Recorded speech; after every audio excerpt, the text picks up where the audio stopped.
You cannot change your beliefs, circumstances, or any identity, but you can transfer the energy from that belief or circumstance or identity into a brand new, ideal, preferred, whatever you want. How do you do that, and why am I saying this?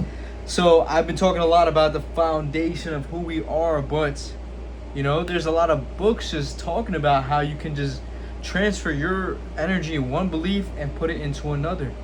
There's one book that I've been reading that pertains to day trading, but it goes with life.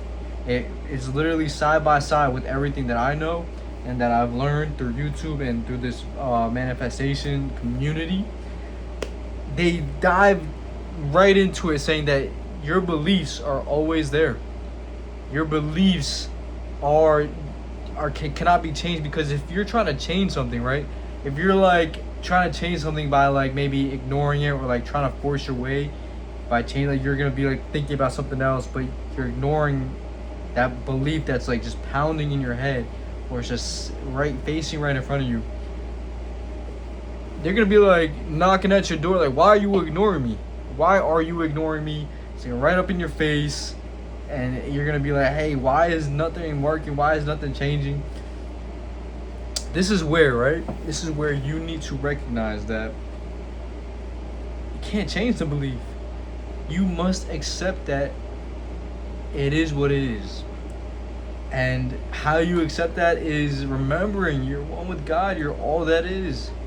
All that is. It's a part of your identity. It's an experience that happened, is happening, and will always be happening.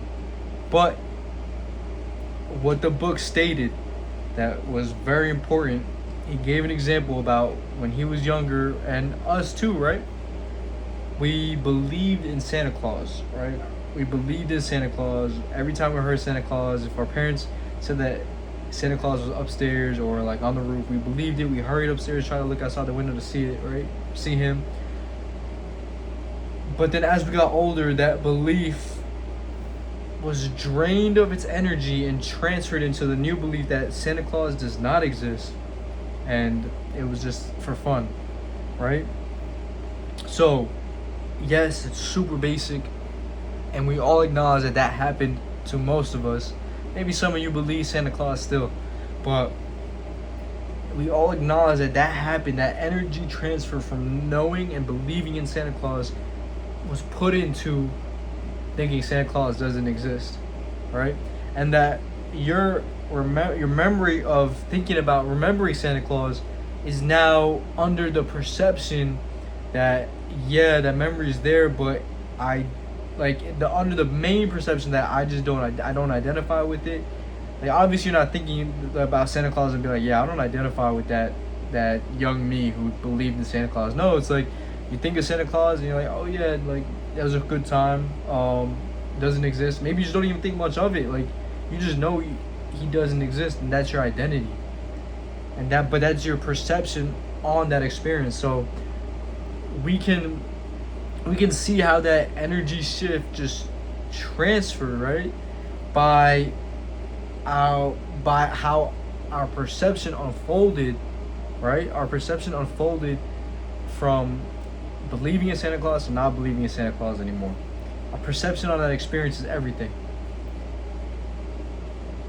How do we shift the belief, right? If you have some belief that you don't like, right, which is creating your reality, because your beliefs do create your reality. But like, remember I was talking about it, like your beliefs create your reality, but once you understand who you are, your beliefs don't create your reality anymore. You understand your reality, and you have a perception on every single belief, and you get to decide what you want to experience. Now it's none of that's creating a reality, but before we knew this, our beliefs are creating our reality. Even though technically our true nature was always the observer, and we've always been picking and choosing what we want to experience at all times by relaying the same thought processes and thinking that, and having the perception on the experience that we are living in this reality and that we can't get out of here, or I have to take these steps to get out of here, right? To transfer the energy from one belief to another, right? How do we do it? It's so simple. It's so simple, and he says it in the book. To do this, you will need to, and this is a more of a linear way of thinking, right? You will need to redirect your thoughts into what you prefer, right? You understand that, hey, this is not something that I want, so you need to redirect your thoughts, what you're doing and what you're saying and thinking and feeling, to what you prefer, right? And combine that with a high level of conviction, right? To then continuously work out this process of draining the energy of one belief and putting it into another, right? And that's literally it. That's all you need to do. But let's take this to the next level, where we are going to be taking these perceptions, right, that we have, or these beliefs that we have, or circumstances that we are seeing, and thoughts and feelings that are going on, and we're going to drain the energy out of them correctly, naturally, our God-given gift, right? To look at those circumstances and understand that that is a part of us. It's one with us, right? And what we have also that is one with us is exactly what we want. So return to remembering you are one with God. You're one with God. Now you have the conviction, right? You return to being one with God, understanding that, hey, God has everything here and now. Jesus talks about it in John chapter 10 and all throughout the Bible.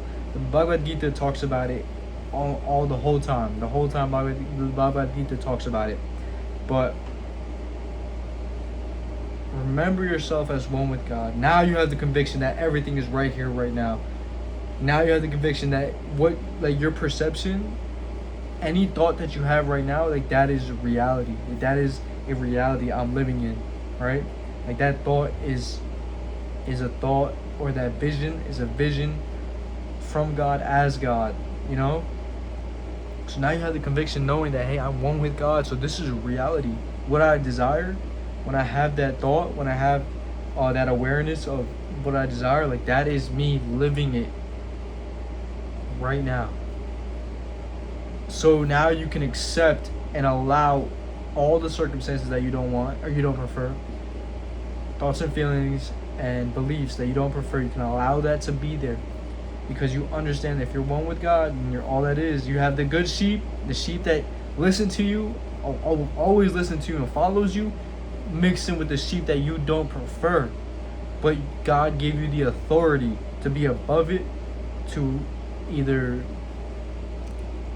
take on those unpreferred sheep, right, and live amongst them, or put it away, turn it down, lay it down, and go forward with Jesus in the gate as the shepherd, not a hired hand anymore, as a shepherd. This is from last video, but I'm just bringing it in, as the good shepherd, knowing that my sheep follow and listen to me, because Jesus laid that out all right in the Bible.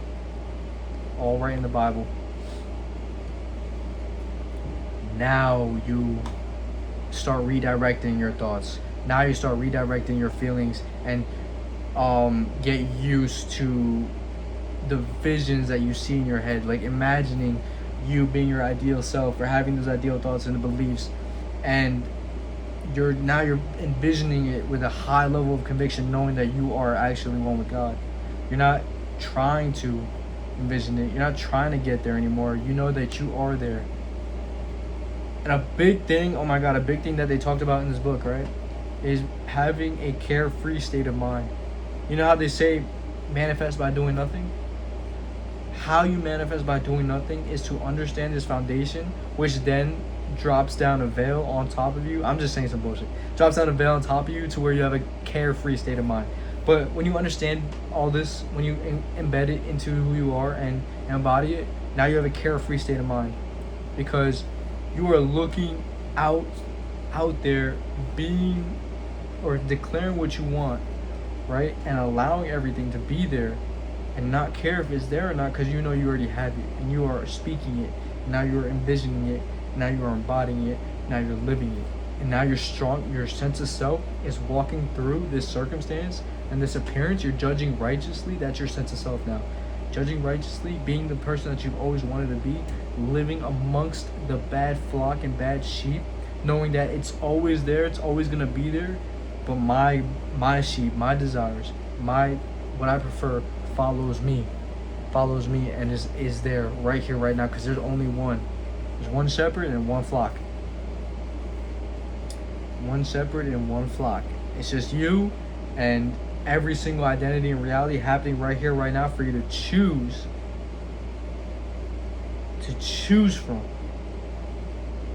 And that one flock, you are looking at that flock as the shepherd, and you are seeing the bad sheep and the good sheep. So you're literally observing all the sheep and just letting it be there. You're like, oh, that's a bad sheep, that's a good sheep.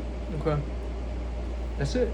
Now you're in a carefree state of mind. Like, you see the bad sheep, okay, you see the bad circumstance, all right, but you know my good sheep follow me. I declare what I want. Oh, that's my good sheep. Yep, I'm living there. But you're in a carefree state of mind. Now you're doing nothing. Now you're taking action, right? You're taking action to get to where you want, but no, you're doing nothing now because you're in a carefree state of mind. You're not thinking about the end result, not thinking about the fruits of your labor. You're understanding that the fruits of your labor have been bestowed upon you already.